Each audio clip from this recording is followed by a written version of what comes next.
said about the Highwaymen and some of the artists within that group. He said that landscape paintings are high art. He said Monet painted the lily pads and the haystacks. Again, landscape art is high art.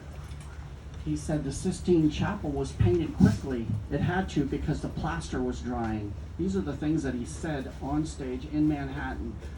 They're very relevant to the Highwaymen story. They are landscapes. Some of them were painted quickly and maybe repetitively. They're all varying to some degree, those paintings, every one of them. So very significant what he stated. He also said there's two very key artists within this group, world class.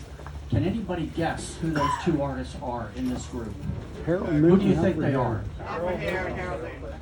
Harold and Hare. Harold and Harold, two world class. He said there's another 8, and these numbers may not be accurate what I'm telling you, but just generalize. The next 8 were just below that.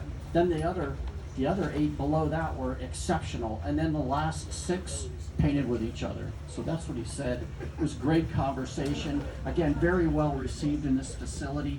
What else was shown there? We had the clip. We had the doc series clip, which is being produced.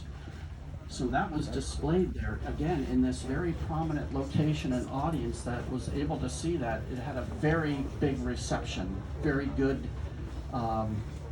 They received it very well, and the questions that followed, it wasn't a typical audience. We had a lot of academics asking questions, so we were able to expand on the story and expose the story. We do have 3 museum shows that are going to occur this season. One of them is at the Bacchus Museum. The next one's the Elliott, and then the first one we have starting will be in Hope Sound, December 9th. So those things are happening. So is the story a stationary one? Absolutely not. It's moving forward. We have organizations like the National Arts Club are very prominent, very the likelihood of the Highwaymen being asked to come and expose the story there, what is the chances of that? It's very remote, but it's happening now. These things are going on. So I hope you have your bid cards. I hope you have them because there's 150 paintings of historical significance in this building. Amen.